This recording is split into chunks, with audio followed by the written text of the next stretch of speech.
नमस्कार मित्रांनो, सुस्वागतम. घरोघरी मातीच्या चुली या मालिकेच्या आजच्या भागामध्ये डॉक्टर काही ओवीला उपचार करायला तयार नसतात तेव्हा जानकी ही डॉक्टरांच्या पाया पडते की प्लीज डॉक्टर माझ्या मुलीला वाचवा, काही करा पण माझ्या मुलीला वाचवा.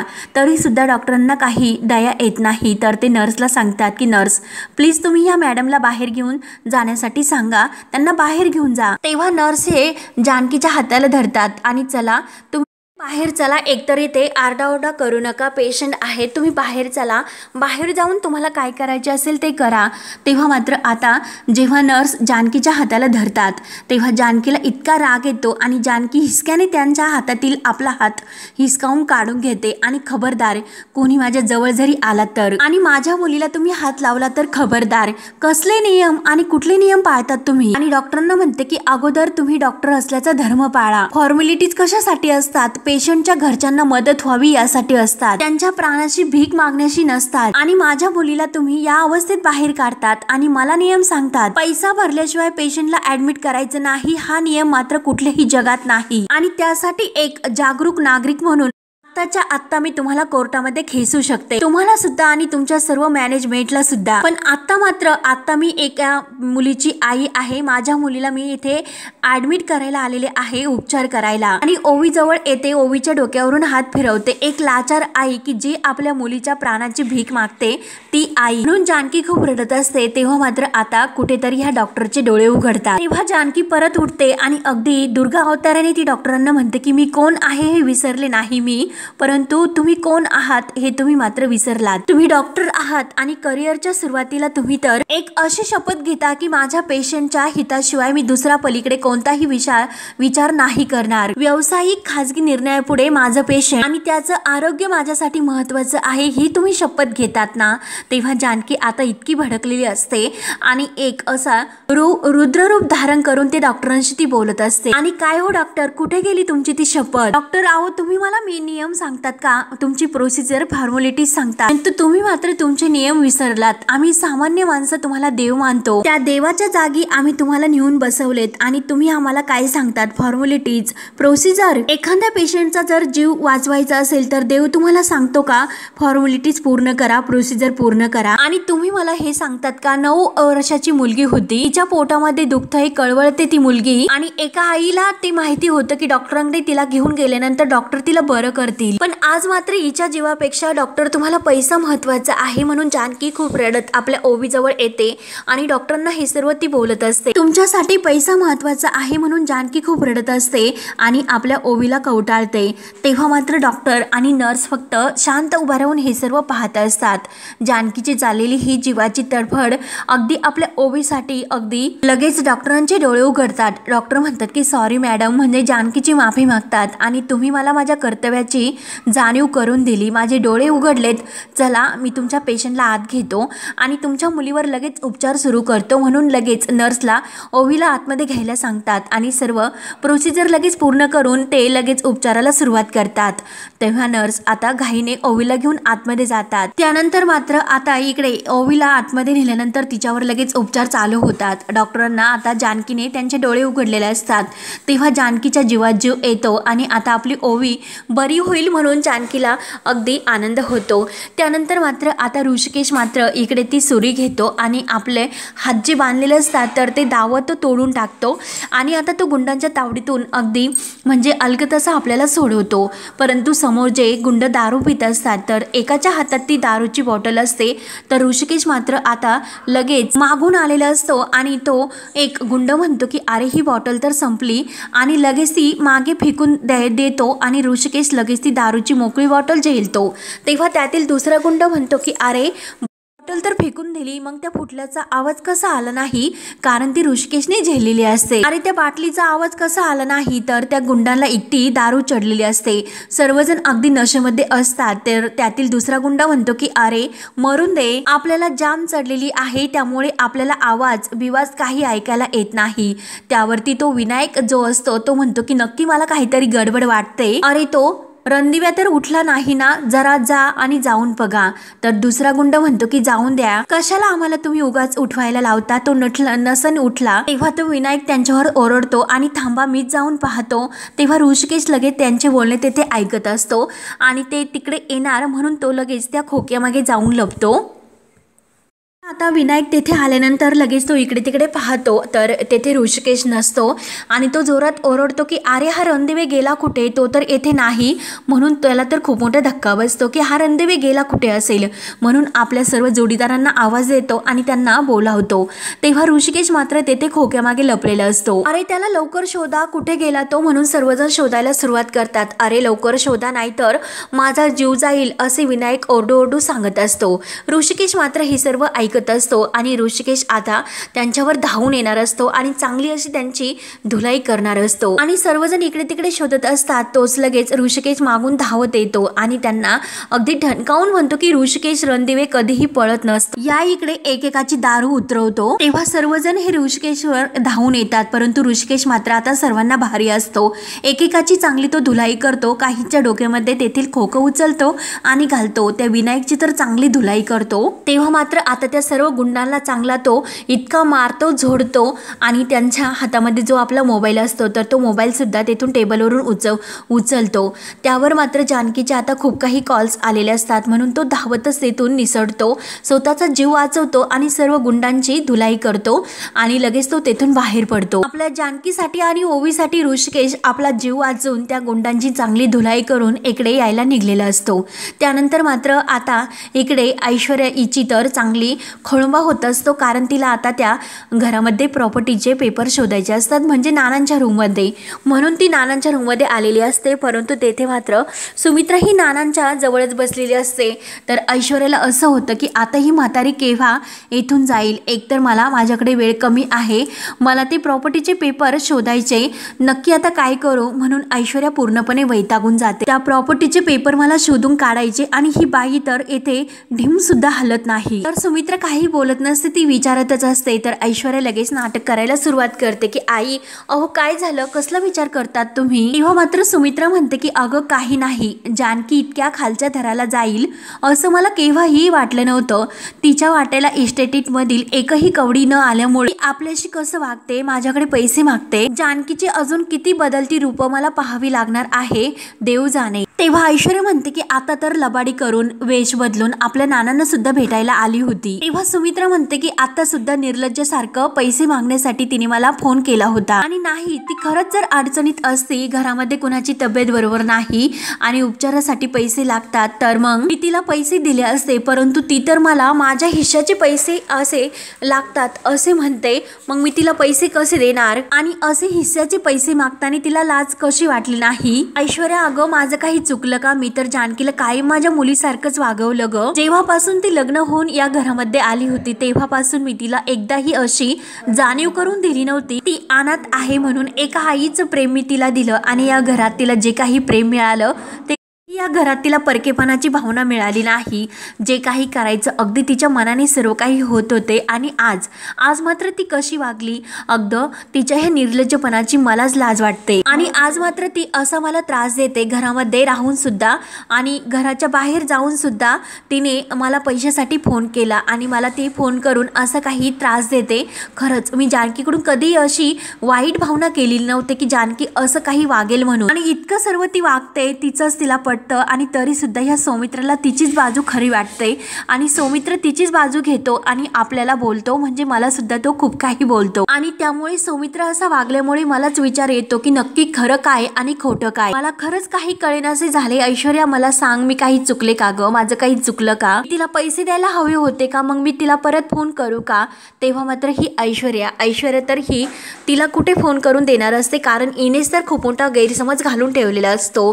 तेव्हा जानकीने तर उपचारासाठी पैसे मागायला फोन केलेला असतो परंतु या ऐश्वर्याने खोटं ढोंग करून मात्र आता सुमित्राचे कान भरलेले असतात.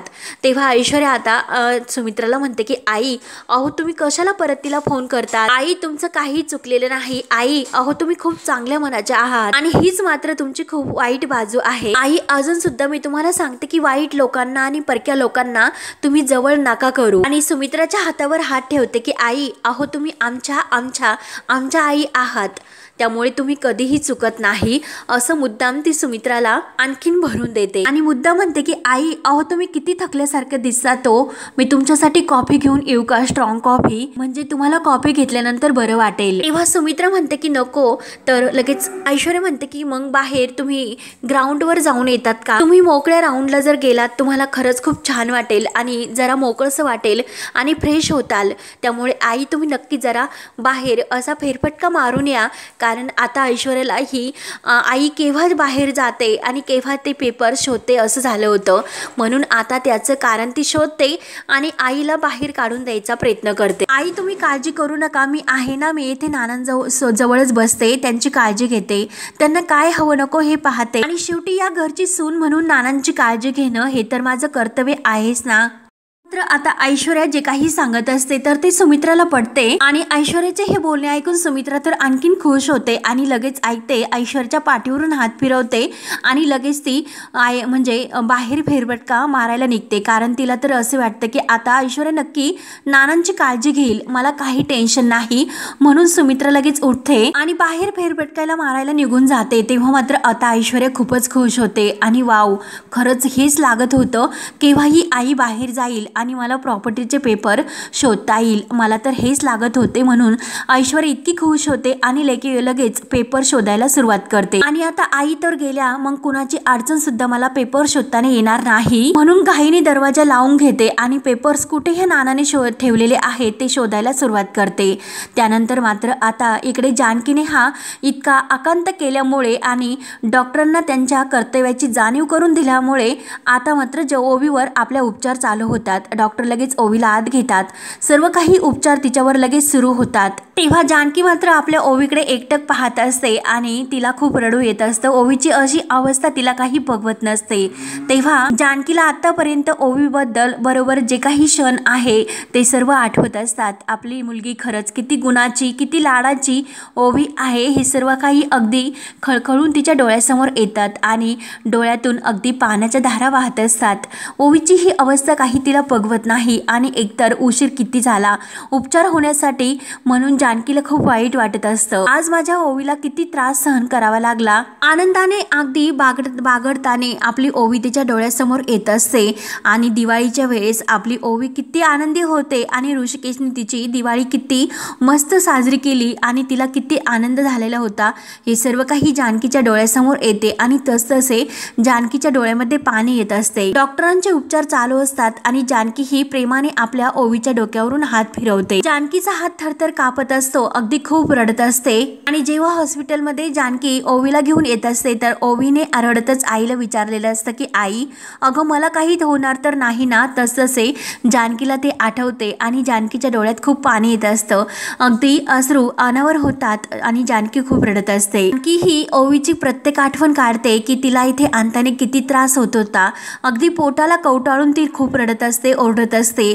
परंतु कोणी तिच्या मदतीला आलेले नसते आणि हॉस्पिटलला आणण्यासाठी किती आपल्या बाळाला त्रास सहन करावा लागला, म्हणून जानकी खूप रडत असते आणि डॉक्टरांचे प्रयत्न आता लगेच घाईने सुरू असतात. तेव्हा आता डॉक्टरांच्या प्रयत्नाने, आपल्या आईच्या आशीर्वादाने आपली जानकी आपल्या ओवीला बरं करणार असते. ओवीच्या जीवासाठी, ओवीच्या प्राणासाठी ती देवाकडे हात जोडून प्रार्थना करते आणि तेवढ्यात मात्र आता देवाचा चमत्कार, ऋषिकेश सुद्धा आता त्या गुंडांच्या तावडीतून आपला जीव वाचून तेथे येऊन पोहोचतो आणि त्याला सुद्धा आपली ओवीची अवस्था बघून खूप असं वाईट वाटतं, एक धक्काच बसतो, कारण ओवीची आपल्यामुळे काय तिची अवस्था झाली, काय तिला त्रास होतो, तिच्यावर काय हे आज हे उपचार सुरू आहेत, म्हणून ऋषिकेशला सुद्धा खूप वाईट वाटतं आणि जानकीला तर खूप वाईट वाटत असतं.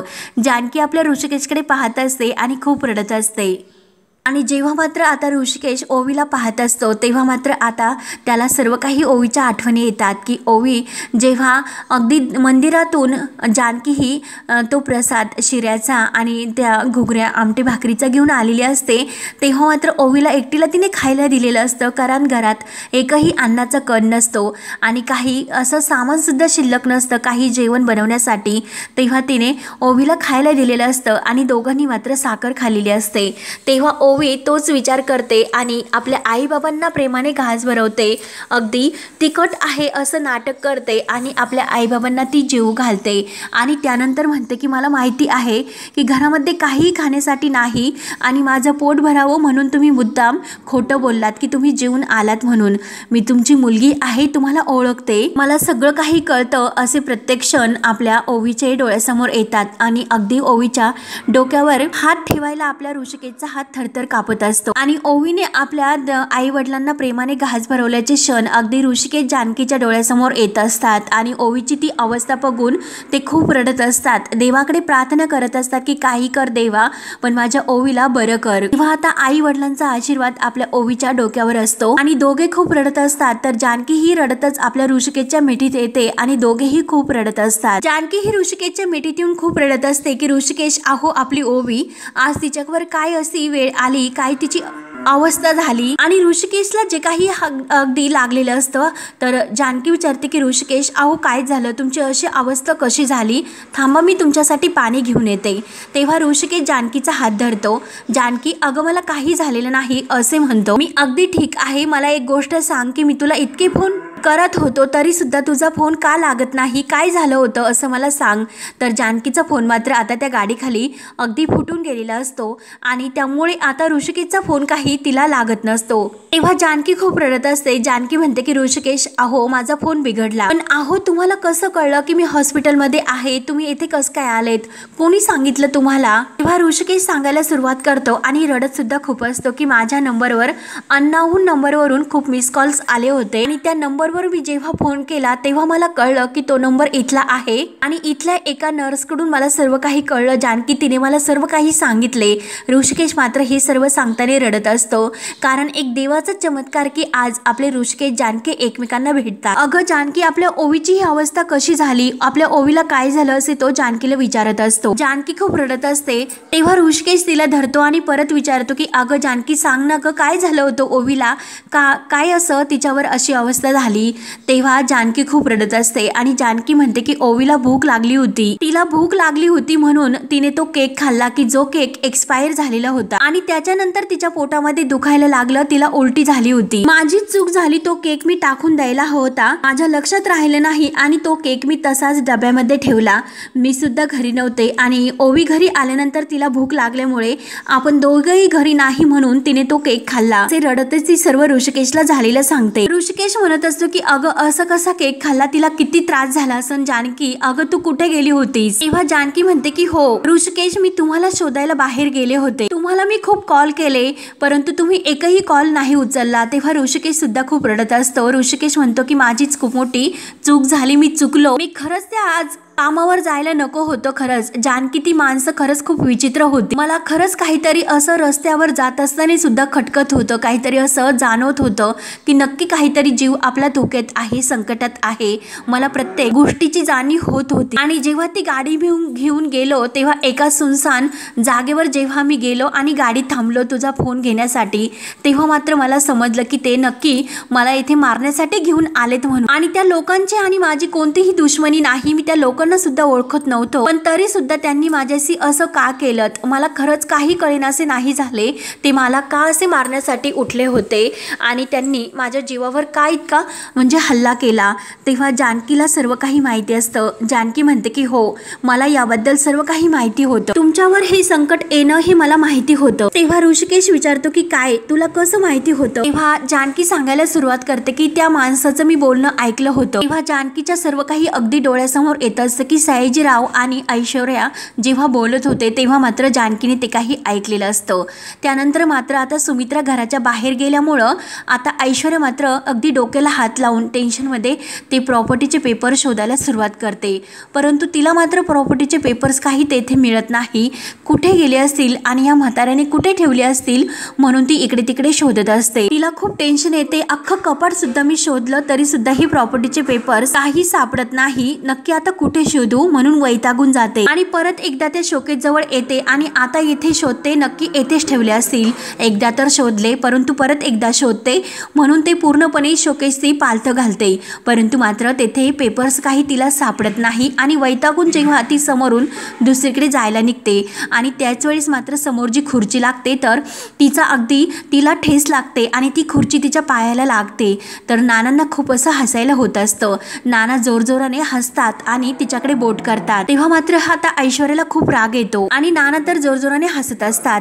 लगेच नानांजवळ येते आणि नानांचा परत हात धरते आणि काय रे म्हाताऱ्या, तुला हसायला येतं का? आणि नानांची गचंडी धरते की पटकन सांग की प्रॉपर्टीचे पेपर्स कुठे ठेवलेत. अख्खं घर मी ढुंडाळलं, सगळी रूम मी पालथी घातली, परंतु सगळीकडे शोधलं, परंतु प्रॉपर्टीचे पेपर काही सापडायला तयार नाहीत. सांग कुठे ठेवले म्हणून. ती नानांची गचंडी सुद्धा धरते आणि नानांना खूप त्रास द्यायचा प्रयत्न करते की ते पेपर्स कुठे ठेवलेत. नाना अगदी रागाने त्या ऐश्वर्याकडे पाहत असतात. तर ऐश्वर्या म्हणते की अरे जागेवर जरी पडला तरी सुद्धा अजूनपर्यंत तुझी मस्ती काही गेली नाही आणि वैतागून अगदी ती रागावून म्हणत असते की सांग अरे थेरड्या कुठे पेपर ठेवलेस आणि कोणी येतं की काही नाही हे डोकावून पाहत असते आणि पेपर्स काही तिला सापडल्यामुळे तिला अगदी टेन्शन येते आणि परत शोधायला सुरुवात करते की कुठे असतील पेपर्स, कुठे ठेवले असतील आणि परत ती इकडे तिकडे शोधायला येते. आणि जेव्हा नानांचं जो टेबल असतो तर तेथे मात्र आता त्या टेबलवर जानकीला जो काही गोल नानांनी कागदावर काढून दिलेला असतो तर ते कागद ती उचलते. तो कागद घेते आणि नानांना विचारते की ए म्हाताऱ्या, हे काय आहे? कसलं हे सर्कल? सांग ना काय हे? अरे सांग आणि बोल ना पटकनी, हे काय आहे? म्हणून नानावर खूप ओरडते आणि त्या गोलाकडे पाहत असेल की ह्या गोलाचा अर्थ काय असेल. तेव्हा मात्र आता नाना हे मनात अगदी रागाने तिच्याकडे बघत म्हणत असतात की तुला कधीच या गोलाचा अर्थ नाही कळणार, कारण हे गोल काय आहे हे काय कळणार. ते कड्याचं ते गोल आहे, जे ऋषिकेशच्या हातामध्ये कड आहे त्या कड्याचं हे चित्र आहे. माझ्या पार्वतीची ती शेवटची आठवण आणि त्या कड्यावर जो काही नंबर आहे ना तो तू ऋषिकेश जानकीला दिलेला देवारा आहे ना त्याचा नंबर आहे. आणि ऐश्वर्या अगदी त्या कागदाकडे आणि त्या गोलाकडे एक टक लावून पाहत असते की नक्की ह्या गोलाचा अर्थ काय असेल. अगं देव्हाऱ्याला असलेला चोरकप्पा उघडण्याची ही किल्ली आहे असे समज आणि ह्या कडेवर जे काही आकडे आहेत तर त्या आकडे त्या देवघरावर टाकल्यानंतर तो कप्पा उघडेल आणि ज्यात मी प्रॉपर्टीचे पेपर्स ठेवलेले आहेत. म्हणून नानांना त्या क्षणाची आठवण होते आणि नाना ही मनात सर्व आपल्या मनाला बोलत असतात. परंतु ऐश्वर्या मात्र अगदी गोल कशाचा गोल आहे अगदी निरखून बघत असते, परंतु आता मात्र तिला काही ते समजत नाही. नाना मनात म्हणत असतात की कितीही तू शोध, कितीही काही कर, परंतु ते पेपर्स तुला नाही मिळणार. तू आकाश पातळ एक जरी केलं ना तरी सुद्धा तुला ते पेपर्स नाही मिळणार. ऐश्वर्या मात्र आता वैतागून जाते तरी सुद्धा तिला त्या गोलाचा अर्थ काही कळत नाही आणि वैतागून शेवटी तो कागद ती फाडून फेकून देते. म्हणून ऐश्वर्या खूप वैतागलेली असते आणि आता प्रॉपर्टीचे पेपर्स तिला काही मिळत नाही आणि नाना मात्र अगदी हसून तिच्याकडे पाहत असतात. त्यानंतर मात्र इकडे जानकी आता ही सर्व सयाजी पाटील आणि त्या ऐश्वर्याने केल्याचं ऋषिकेशला सांगत असते. हे ऐकून ऋषिकेश आणखीन भडकलेला असतो की जानकी काय सांगते, हे सर्व त्या सयाजीचे कारस्थान. एकतर मी येथे माझ्या जिद्दीवर पुन्हा स्वतःला उभं करण्याचा प्रयत्न करतोय आणि त्यांना मात्र इतकी मस्ती आली का. जानकी ऋषिकेशला शांत करते की ऋषिकेश प्लीज शांत व्हा, तुम्ही त्यांच्याकडे लक्ष देऊ नका. तेव्हा ऋषिकेश म्हणतो की नाही जानकी, आता हेच माझं लक्ष असणार आहे. त्या सयाजी रावाला मी चांगलंच ओढणीवर आणणार आहे. बाद झालं आता. मला एक गोष्ट सांग की तू त्यांना बोलताना कुठे ऐकले होते त्यांचं बोलणं. तेव्हा जानकीच्या सर्व काही ते डोळ्यासमोर येते, कारण नानांना जेव्हा ती भेटायला गेली होती आणि जानकीला मात्र आता हे ऋषिकेशला कसं सांगायचं की ऋषिकेशला जर मी सांगायला गेले की मी रणदिव्यांच्या घरांच्या बाहेर मी त्या दोघांना बोलताना ऐकलं होतं तर ऋषिकेश मला विचारते की तू तिकडे कशाला गेली होती. तेव्हा मग मी यांना काय उत्तर देऊ म्हणून जानकीला भीती वाटते. ऋषिकेश पुन्हा जानकीला विचारत असतो की जानकी मी तुला काय विचारतो, अगं तू त्यांचं बोलणं कुठे ऐकलं. तेव्हा जानकी मात्र शांत राहते. तर इकडे ऐश्वर्या पूर्णपणे वैतागून जाते. फक्त टाइमपास चालला, फक्त काहीच कळत नाही आणि परत नानांजवळ येते आणि काय रे म्हाताऱ्या, तुला खूप मस्ती आली का? पटकन सांग मला प्रॉपर्टीचे पेपर्स तू कुठे ठेवलेले आहेत. म्हणून नानांचा हात घेते आणि जोरजोराने पिरगाळत विचारत असते की सांग प्रॉपर्टीचे पेपर्स कुठे. एकतर अगोदरच एक हात गेलेला आहे आणि मग आता दुसरा हात सुद्धा जाईल, त्या अगोदर तू सांग की प्रॉपर्टीचे पेपर्स कुठे आहे ते सांग अगोदर. आणि तेवढ्यात सुमित्रा येते. सुमित्रा दरवाजा उघडते आणि ऐश्वर्याला हे सर्व करताना पाहते आणि म्हणते की ऐश्वर्या. तर ऐश्वर्या पूर्णपणे घाबरते. तेव्हा हा भाग येथे संपतो. पुढील भागामध्ये ऋषिकेश जानकीला विचारत असतो की तू रणदिवे बाईंना फोन केला होता, कशासाठी केला होता आणि त्या काय म्हटल्या ते मला अगोदर सांग.